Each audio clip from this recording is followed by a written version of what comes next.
Birababaje, umugeni yafashwe n'uburwayi bwo mu mutwe yirukanka yambaye ikanzu y'abageni. Ikaze, iyi ni Igo Stamina TV, jye mugiye kubana n'umwami Tomutoni ibigwi.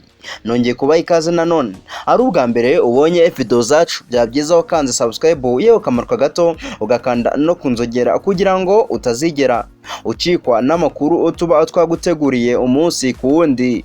Ku mbuga nkoranyambaga ahagaragaye amashusho y'umugeni warangije ubukwe bwe mu buryo bubabaje, ubwo yafatwaga n'uburwayi bwo mu mutwe maze akirukanka umuhanda wose yambaye ikanzu y'abageni.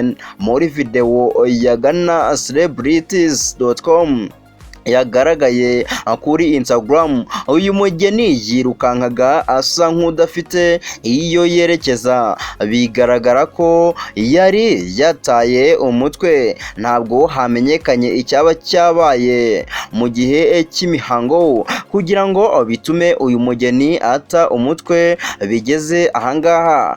Gusa bamwe mu bakoresha imbuga nkoranyambaga bo bakeka ko byaba byatewe n'amarozi. Reka dukomereze mu yandi makuru, naho iby'iyi nkuru byo tukaba tuzabibagarukiraho kuko Igo Stamina TV murabizi akazi ko ni kenshi kandi tugomba kugatumika. Rondere, abapolisi bageranije Meghan Markle n'igipupe cya Gorion birukanwe. Abapolisi babiri b'Ubwongereza birukanwe mu kazi kabo nyuma yo kohereza ubutumwa buteye isoni mu kiganiro mu tsinda kuri WhatsApp, harimo n'urwenya rushingiye ku kuvangura kuri Duchess of Sussex Meghan Markle, umugore w'igikomangoma Harry, PC Zuckdave Jell na PC Paul Heford bakoraga mu ishami rya sitasiyo ya polisi ya Bethnal Green mu burasirazuba bwa London.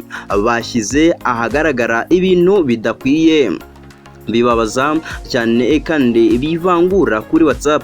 Bakaba barabikoze muri 2018 kuwa gatanu. Urukiko rwemeje ko ibikorwa byabo ari amahano n'ivangura, ari imyitwarire idakwiye. Urukiko rwemeza ko birukanwa mu gipolisi burundu, abananiwe kandi kwiregura cyangwa gutanga abagize itsinda baganiriragamo, nk'uko iyi nkuru dukesha The Telegraph ikomeza ibivuga.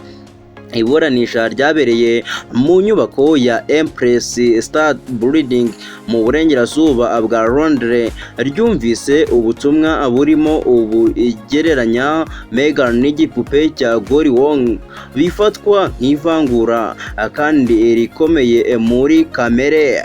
Ubutumwa bwatanzwe n'uwahoze ari umupolisi Richard Hammond, nawe wari muri iryo tsinda, bwafashwe nk'imyitwarire idakwiye n'inteko y'urukiko. Chairman Maurice Cohen yavuze ko inteko yageze mu cyemezo rimaze gusuzuma uburemere bw'imyitwarire, amakosa ndetse n'agahinda ubutumwa bwateje. Yagize ati, kwirukanwa nicyo gikorwa cyonyine gikwiye. Bisobanuye ko aba bagabo ibikorwa byabo byafashwe nk'ibitemewe na gato, badashobora kongera gukoreshwa n'izindi nzego za polisi mu Bwongereza.